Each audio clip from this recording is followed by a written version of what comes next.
All right, we are going to go to Bill Hemmer, who is now standing by live for us in Kuwait City. And Bill, we've just been speaking with Dr. Sanjay Gupta, as I'm sure you probably heard. He heard the call, bunker, bunker, bunker, missiles inbound. Can you tell us at all if you saw or heard anything from where you are? Nothing from this location here, Heidi. I can tell you Sanjay is much closer to the Iraqi border, whereas our location here in Kuwait City is several miles, probably 40, maybe 50 miles at the most from where Sanjay is reporting. I can tell you that military planners for several days have told us there's a 90% chance that some aspect of Kuwait City may come under attack, be it by a missile, a Scud missile as well. At some point, that may happen during this war.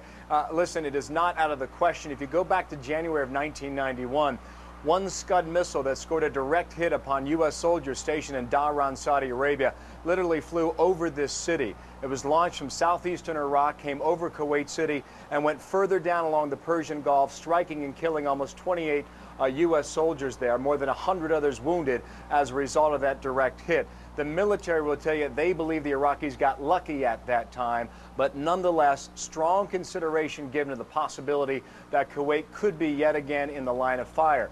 Also, in the past couple of days, the military planners have told us to be on guard in the event that Iraq were to strike first. It does not appear that's happened right now, given this launch of 40-some cruise missiles overnight last night.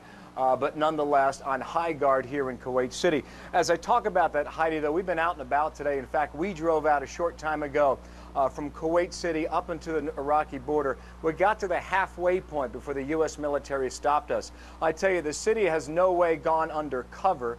There are cars moving about, but the traffic is significantly lower than at any other point we've observed here. In fact, once you get out town, say 20 miles or 25 miles, you will go for long stretches of the road without seeing hardly any vehicles.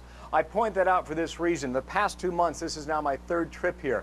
We observed today a far few number of U.S. military vehicles moving out on the highways. Prior to this time, at any certain time during the day, 24 hours a day, around the clock, we would observe a high number of military vehicles using the roads, moving up and down the desert, working their way in between camps. Today, that number is considerably lower. One other thing we noted at this checkpoint before we returned back here, we saw a convoy, maybe 24 big rigs. These are tractor-trailer rigs with empty loads behind them, coming south, indicating that they're still bringing supplies up near the Iraqi border, whether that's ammunition or tanks, armored personnel carriers, or simple things such as food and water. We can't tell, but we did note this long string of convoys now headed south away from the Iraqi border. Let's move on out to the Persian Gulf right now. CNN's Frank Buckley has been stationed now for several weeks on board the USS Constellation. We talked with Frank yesterday about this incident that occurred that involved some sort of Kuwaiti fishing boat. And today we want to check back in with Frank to see what he has observed thus far today. Just so our viewers know right now, it's about 11:17 a.m. local time here in Kuwait. Let's join Frank by way of video phone to find out what he is reporting now. Frank, hello.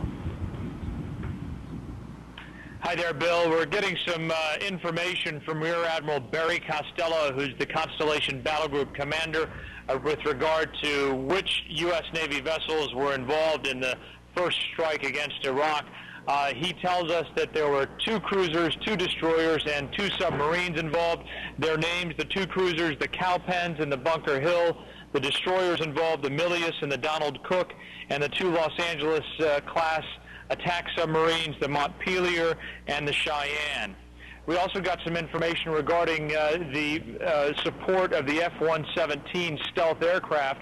Admiral Costello telling us that 2 EA-6B radar jamming aircraft from the USS Constellation flew in support of the stealth aircraft that went in and with the initial strikes.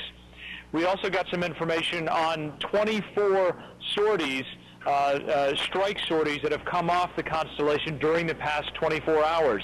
Those sorties targeted military installations, communications facilities, and air defense facilities.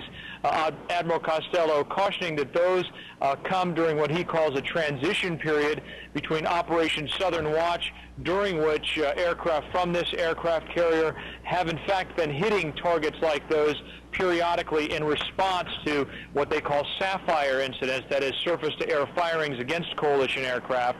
So some of those taking place, but many more taking place during the past 24 hours that have been taking place previously. And he described these as coming under the category of, quote, prepping the battlefield, unquote, for future operations. Finally, we also learned that some 2.5 million leaflets have been dropped on Iraq just during the past 24 hours. We've been able to collect some of them from the Navy here. These are the kinds of things, kinds of images that they show coalition aircraft coming in and dropping bombs, instructing people on the ground, some of the Iraqi forces, with information telling them that they must surrender to coalition forces, telling them not to use weapons of mass destruction, with some ominous photographs and illustrations. Many of these leaflets produced right here on the Constellation. During the past several months, they've produced 3 million leaflets, and again, just in the past 24 hours, 2.5 million leaflets have been dropped on Iraq. Bill? Frank, let's follow up on some information from yesterday. There was a lot of concern given to these small fishing vessels that come out of the southeastern section of Iraq and float your way in the Persian Gulf. I know dozens have been spotted lately. How much concern is there given to these crafts now? And especially following up on this incident about 24 hours ago, which you experienced there on board the Constellation, how much concern is there today given toward this? Well, let me take viewers back who may not have heard about it, exactly what happened. There was an incident involving a dhow, which is what these traditional boats that are about 30 feet long in the Persian Gulf that are used to ferry cargo in and around the Persian Gulf. Several were coming down and out of one of the two waterways leading out of Iraq and entered, according to the U.S. Navy, Kuwaiti territorial waters. Now, a Kuwaiti vessel issued a warning to one particular dhow, telling it to stop. As happens every night here in the Persian Gulf, coalition ships stop these dhows coming out of Iraq, board them, and check them for contraband, for things banned under UN sanctions. Also, frankly, checking them for mines. Admiral Costello's primary concern is that no mines end up in the Persian Gulf. But anyway, in the course of one of those checks, this particular dhow did not stop, and the Kuwaiti vessel, according to the U.S. Navy, fired what the U.S. Navy believes were warning shots at this dhow. And in the process of that incident, one Iraqi citizen, as we understand it, was killed on the dhow. Now, there are many of these, hundreds of these dhows in the Persian Gulf, and separately, to the south of where we are, to the southern portion of the Persian Gulf, just in one day, yesterday, 250 dhows actually left the Persian Gulf. Now, that is similar to what happened at about the same period right before Desert Storm. The U.S. forces, the coalition forces, through Admiral Costello, do not want to harm any of the civilians, we are told, that would be operating these dhows. They want the dhows to be able to transit out of the Persian Gulf if that is what they want to do, those that are in the southern portion of the Persian Gulf. Those that are coming from Iraq that may be carrying things that are banned under UN sanction, the coalition vessels are going to continue to board those.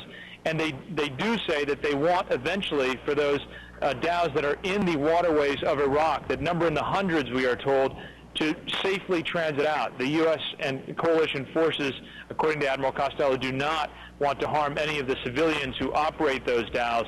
They want to make sure that they are kept safe because they are civilians and considered non-combatants. Bill?